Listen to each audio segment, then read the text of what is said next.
Genshin Impact. You know, it's been 2 years since I've sobered out of playing this damn game, but just like my League of Legends addiction, there's no escaping the relapse. But why would you ever come back, would any sane human being ask?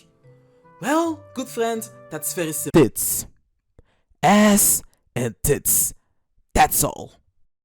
Listen, I'm a simple man. I see a cool character, I try to pull for them. Don't judge me. But that genuinely was the only reason why I came back to this game every now and then. Because I genuinely didn't enjoy playing this game that much anymore. And I honestly never thought that I would enjoy it again. Fast forward to last weeks of my life and someone ended up with 50 extra hours on the game. I'm not even kidding. I'm mid-exams and I somehow relapsed back into this bullshit. I can confidently say that I've been having the most fun I've had on Genshin in forever, and I'm a day 1 player, so I've pretty much seen it all. I'm 100% serious with saying that Genshin as a game is fine. Not saying that there are no issues with the game though, cause look at this absolute dog shit here. I hate it. It disgusts me. If I could kill it or physically hurt it, I would. No context in the world would make me accept a double premium banner with 2 new characters. That's just such a disgusting predatory move from Hoyo, and there really is no defending that. Now I really do have to make it clear, I at some point really did not enjoy playing this game, and I now do understand that it just happened to be because of the way I played the game itself. I would log in every day, do my dailies, farm some artifacts and then log out. Then I repeated that cycle every single day for the next 2 years of my life. At some point it wasn't like I was playing a game, I was just following a routine. And it's that routine that killed my love for this game. And then Sumeru happened. Listen, I just don't like Sumeru. This zone genuinely was the final nail to the coffin for me. I didn't like exploring it, the length of some quests got me pulling out my hair, the zones were gigantic for some reasons I can't understand, and because of all that, it took me more than a year and a half to finish the main quest. But here I am now, having had the most fun I've had on this game in forever. And it's all thanks to Fontaine. Listen, this region was just all around. But my favorite thing about it had to be the exploration.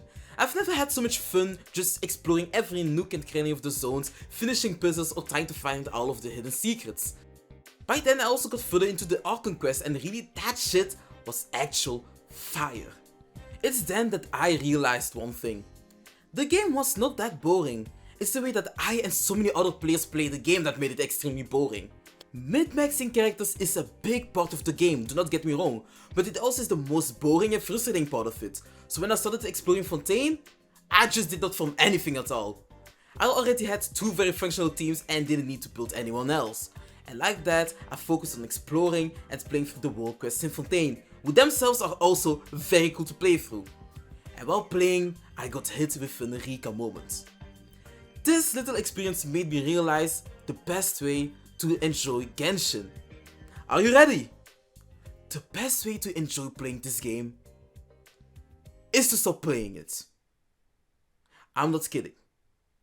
Okay, I might have misled you there for a little bit. When I said to stop playing the game, I meant taking breaks from the game. You have to understand that Genshin is an open world game with many quests, zones to explore and puzzles to solve. But at some point, you will have finished most of the content available. So when you reach that point, why would you even continue playing the game? Genuinely, imagine having finished a game like Breath of the Wild and still chaining yourself up for the next 2 years of your life to min-max some item stats. At some point you have done everything you could and should put down the game. Otherwise it will be a given that the game becomes extremely boring. That is what I think that a lot more Genshin players need to understand. Does it get rid of some of the big flaws that Genshin has? Certainly not. But it does help in making it so people don't burn out of the game and start hating it. Like I said, the game itself really is fine. You just have to search the good things in it, which to me are the boss fights, exploration, and as of lately the quests in it. And when you did everything you could at the moment, take a break from the game. Play other games, live life, talk with people. Like, there are so many other things that can help you in enjoying the game when you come back to it. Ultimately, Genshin as a casual game is fine. I do understand it when hardcore gamers complain about the game though. When you have hit that wall of content clear, you really do not have any incentive to keep playing it. The combat can be somewhat fun, but it's not deep enough to justify coming back to the game every single day. That's why a game like Hua has far more replayability because of how more interesting the combat is. But that's the thing, Genshin to me is at its best when you just go around exploring, try to learn about its lore, experience the world building and the story of the game. Really, just take breaks and have fun playing the minigames and exploring. After Fontaine, my opinion of the game was extremely high. It was probably the most fun I had in Genshin ever since the honeymoon phase ended and I stopped playing the game together with my friends. Fontaine to me deserves at least an 8 out of 10 in terms of overall enjoyment. I would even go as far as to give it a 9 because of how I enjoyed the Archon quest, the world quest and the exploration aspect of it all. But as all seemed great to me, the Fire Nation attacked. Now I do have to preface this. Natlan wasn't bad per se. The region was enjoyable to explore, the certain abilities are fun to use, and the world quests actually were very good. They pretty much hit every note they should hit. You had the spectacle, the lore, and the story aspects were done well, and what I think was the greatest part of it were the zones you were able to unlock. Really, the world quests probably were the best thing to come out of Natlan, and if you decided to not do them, you really are missing out in my opinion. But it is still undeniable that there were very easily observable flaws in Natlan.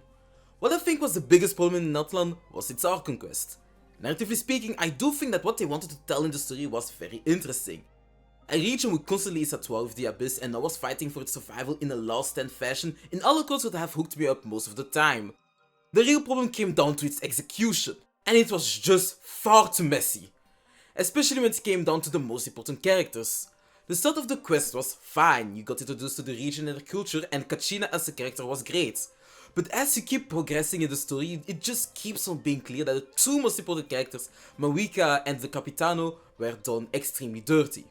The problem with Mawika is not per se her character and what she's supposed to represent, but the way they showed her to us make her feel extremely bland.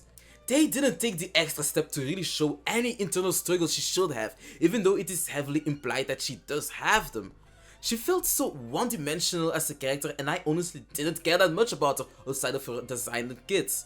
This stings even more because the prior Archon, Furina, has been written with so much care, love and depth that I really began to look forward towards how you would do with the Archon of War. And I still am pissed at how dirty they have done Capitano. He probably was the most important character of this quest, but they just would not give him the screen time he so desperately needed. Listen, he still is the GOAT! But they could have done so much more with him. Also, when I was saying that the quest was very clumsy, I wasn't only thinking about the characters. The inconsistency with how they bring the story also confused me. One second, you have a cutscene which should have shown the conclusion of the internal struggle of a young man who doesn't know what his purpose in life is anymore, get completely butchered by extremely crude and cheap animations, which instead of making me feel good for overcoming that struggle, only got me feeling cringe. And the other, you have a remarkable portrayal of an active war, coupled with the desperation and depression hitting everyone. Genuinely, I don't understand how Hoyoverse is able to be so inconsistent, even more after the great standards that Fontaine has given us in terms of storytelling. You have great highs with great cutscenes, very cool animations and hype moments, but without that much needed foundation and build-up.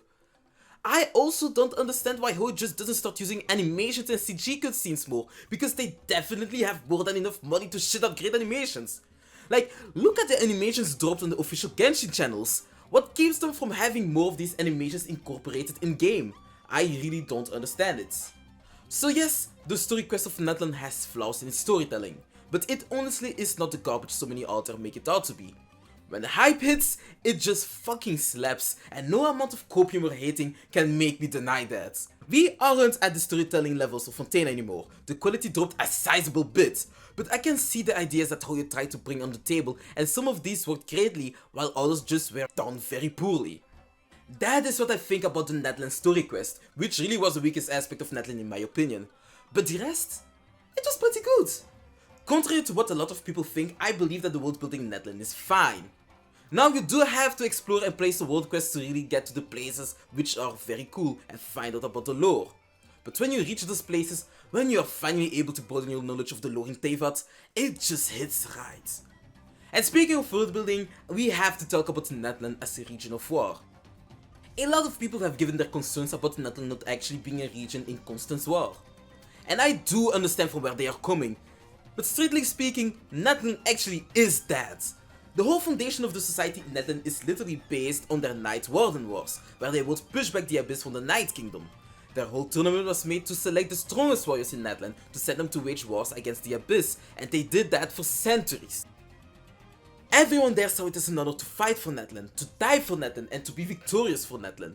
That's why they throw parties so much. Each time they were able to push off the abyss was worth celebrating because the heroes made it so Natlan would survive longer. The reason why the land of Natlan itself wasn't destroyed by war now was because these heroes were sacrificing themselves, pushing back the abyss and keeping the war in the Night Kingdom. Lore-wise and narratively, this all makes sense. But the execution, it just sucked balls. This aspect could have been showed miles better if they, once again, used cutscenes and animations to portray this better. Like, imagine them showing the heroes actually fighting against the hosts of the Abyss. Imagine if they showed how valiantly Kachina fought before dying in battle. Cause yes, that kid Kachina literally died fighting for a nation. That's where I once again have to be very critical of Hoyo, because even though it was explained pretty well in the story, having images behind it would sublime this aspect. But that criticism only works in the beginning of the arc, because afterwards, the Sacred Flame and the Ode of Resurrection, the system they built pretty much their whole society around, began to fail them. All of the brave warriors who were sent to the Night Kingdom could not get resurrected anymore because of the corruption of the Abyss, giving the Abyss a far easier time invading Natlan. And not that long after, an actual war waged over the entirety of Natlan. And you just cannot tell me that you couldn't see the war aspect in that part. I was convinced that this would be very easygoing and we would be able to save everyone. But then the reality of the war began to hit. At some point, the Abyss began to move in and you started to lose ground and information on multiple fronts. When going through the camps, you saw how desperate the situation actually was. Just a bunch of dead bodies lying everywhere. Furthermore, your actions actually mattered. If you're not fast enough in clearing the monsters, your allies will die. Like for real. At some point I went to a camp where there was one lone warrior fighting and I wasn't able to clear the monsters fast enough, resulting in his death. Go further to see if there were any survivors and the only living being you found was a little Saurian. Thing is, the dude who died in battle was his trainer, and if I was fast enough, he could have survived and they both would have gone back. There also was the fact that you had to choose which camps to help. You could not save everyone. At some point I had to choose between a faraway camp north where there only were civilians and another where Natlan warriors were trapped in a cave. I decided to go to the faraway camp, and when I arrived, the only thing you saw were dead people. There were dozens of Fatui agents' bodies lying around, and as you thought that there were no survivors anymore, you see that one of these Fatui agents used his gigantic body to hide a mother and her child. All these Fatui agents sacrificed themselves to save the innocent. And lastly, the voice acting. It just was phenomenal. I never thought I would see the day where I actually would praise Paimon's voice actor, because she carried so much weight in this war. Guess you're the sole survivor, huh, buddy? There. Don't be scared. Head to the stadium, you'll be safe there. It's that way. You're upset, and nothing Paimon says can make it better. But you have to go right away, okay? You could hear and feel the sadness, anger and desperation that they all felt in that war. Really? Natlan wasn't the absolute best, but it wasn't garbage. It was fine. The minigames with the stories are fun, the exploration also is fun, and its rewards are better than ever. I was able to do more than 100 pulls thanks to mainly exploration and the rewards given there. Genshin still isn't as generous as most competitors, but they started to reward players far more for doing what I think are the most fun activities in Genshin. Genuinely, Genshin as a casual game is fine. I do not think it's a game that you should freak on or spend copious amounts of hours on, and I'm sure that wasn't really what it was meant to be. I see it more as a game that you can enjoy once in a while, when you have enough time in a day to relax and explore it. Once again, as a casual experience, the game is fine. That always had been its greatest selling point to me, and the reason why so many people loved playing it. You could play it a bit when you got back home from work or school. If you want to have some casual gaming after some hardcore gaming sessions on other games, it always stood there with open arms. And the moment you had enough of it, you can always take a break. Let the content stack up and then you can come back and have fun again exploring and playing the game. Now, I haven't gone over all the issues that Genshin has, and I am fully aware of it. The way Hoyoverse treats its players is something you would not expect from one of the leading forces of the gacha game industry. Even more because the same company has games like Genshin Impact and Star Rail, which have shown how generous it could be to their player base. I used to play Genshin Impact back in the MiHoYo days, long before Genshin even was a thing, and their studio actually felt like they cared about their players. I also still don't understand why they just can't make NPCs look good. Like, why the fuck does an NPC from Natlan look like a reskinned version of a nigga I saw in Mondstadt? Another problem for Genshin are the communities surrounding it. The Genshin community itself is just always surrounded by drama and people who seem to not live in reality and get offended by the smallest of issues on planet Earth. Far too many people in that community cannot take criticism at face value and will defend Hoyoverse even in situations where it makes absolutely no sense. For me, the way they act online is similar to like the Minecraft community around Tommy, Dream and all of these other content creators. It feels like these people do not have human interactions and do not live in our reality.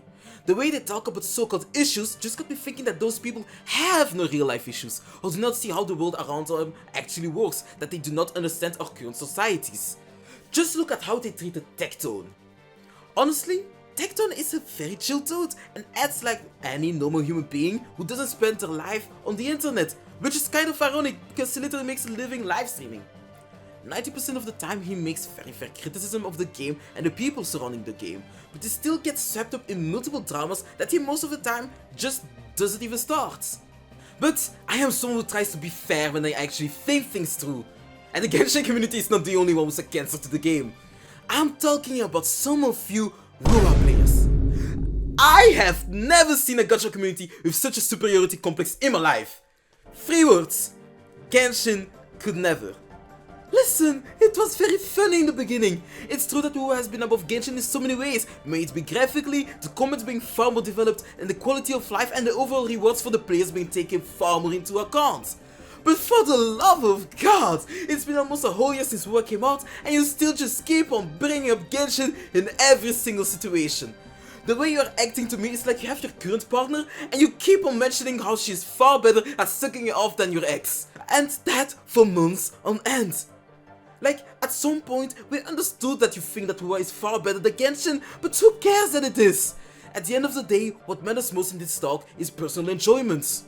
But far too many loudmouth WoA players in these communities just cannot stop mentioning Genshin and punching down on it and baiting a lot of Genshin players. If you really do love WoA, all the power to you, brother, but why do you have to keep on nagging on people who enjoy another game? Like, where are we, in middle school? At one side, you have people who just cannot take criticism, do not acknowledge the reality of their game and keep blindly defending it while acting like little children online. On the other, you have people who just keep on punching down, telling you that the game that the other enjoys is far worse than their game, and that for months, while not missing any chance to childishly brag about their game, pissing off everyone else. What I just can't understand is why both sides just keep on antagonizing each other. I'm saying this because the communities around the game have some influence into the perception of the game itself. Anyone who gets into a game will naturally get somewhat involved with the communities around them, and their influence actually matters. If your communities are only surrounded by drama, you will only create bad prep for the games you love to play. And it goes on both sides. The way I see people bicker online about the most stupid things really gets me thinking about how immature a lot of you people are. Listen, I'm just a 19-year-old university student, and somehow I'm convinced that I am more mature than a lot of you people who have been adults long before me. I might even add that I acted more mature than a lot of you online people when I was 16. The worst part is that these communities have been here for more than 4 years now. How do you not evolve or mature with 4 years of time? These are questions that just keep on coming back to me every single time I see some random discourse or drama surrounding you all. And it's just pitiful and sad. Well, I think I've said everything that I needed to get out. I'm very open to have talks with anyone who disagrees with my stance or wants to go deeper into the topic, because communication is the first step to improvement, so comment or reach out to me on Twitter, my links are in the description. Anyways, like, comment and subscribe. I mainly make anime and gaming related content, but also like delving into topics I'm passionate about. This was Artigana, until next time.